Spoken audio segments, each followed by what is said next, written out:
যুক্তরাজ্যে আনুষ্ঠানিকভাবে প্রধানমন্ত্রীর দায়িত্ব নিলেন অ্যান্ডি বার্নহ্যাম। বিদায়ী প্রধানমন্ত্রী কিয়ার স্টারমার বাকিংহ্যাম প্যালেসে রাজা তৃতীয় চার্লসের কাছে আনুষ্ঠানিকভাবে তার পদত্যাগপত্র জমা দেওয়ার পর নতুন সরকার গঠনের দায়িত্ব পান বার্নহ্যাম।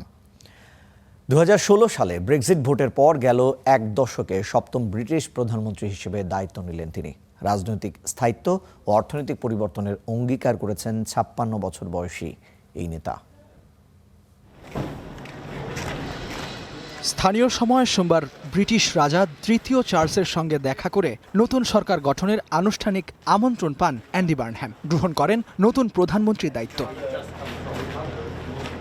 এমন এক সময় বার্নহ্যাম দায়িত্ব নিলেন যখন ব্রিটেন জুড়ে জীবনযাত্রার ব্যয় নিয়ে ব্রিটিশদের মধ্যে ক্ষোভ দিন দিন বেড়েই চলেছে।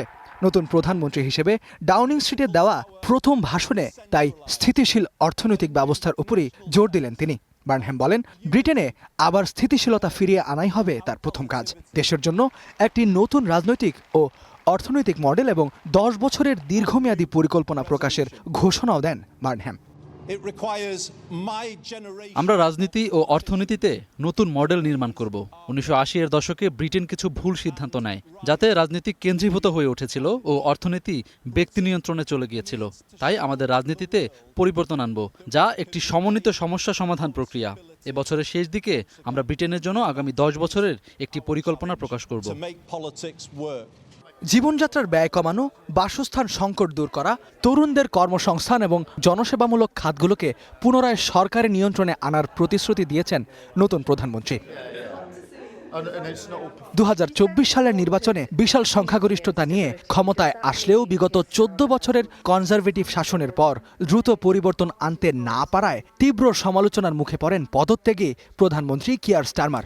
গত মে মাসের স্থানীয় নির্বাচনে 1000-এর বেশি কাউন্সিল আসন হারানোর পর গত জুন মাসে পদত্যাগের সময়সূচি ঘোষণা করেন স্টারমার। পরবর্তীতে লেবার পার্টির নেতৃত্বে নির্বাচনে 403 জন সংসদ সদস্যের মধ্যে 379 জনের সমর্থন পেয়ে একক প্রার্থী হিসেবে পার্টি লিডার এবং পরবর্তীতে প্রধানমন্ত্রী হিসেবে নিজের অবস্থান শক্ত করেন অ্যান্ডি বার্নহ্যাম।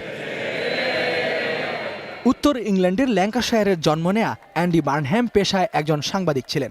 পরবর্তীতে লেবার পার্টির গবেষক হিসেবে রাজনীতি শুরু করেন। 2001 সালে প্রথম সংসদ সদস্য নির্বাচিত হন। 2017 সাল থেকে গ্রেটার ম্যানচেস্টারের মেয়র হিসেবে দায়িত্ব নিয়ে বিপুল জনপ্রিয়তা অর্জন করেন বার্নহ্যাম, যা তাকে কিং অব দ্য নর্থ বা উত্তরের রাজার খেতাবে ভূষিত করে। ইস্তেহাদুল মাহমুদ, স্টার নিউজ।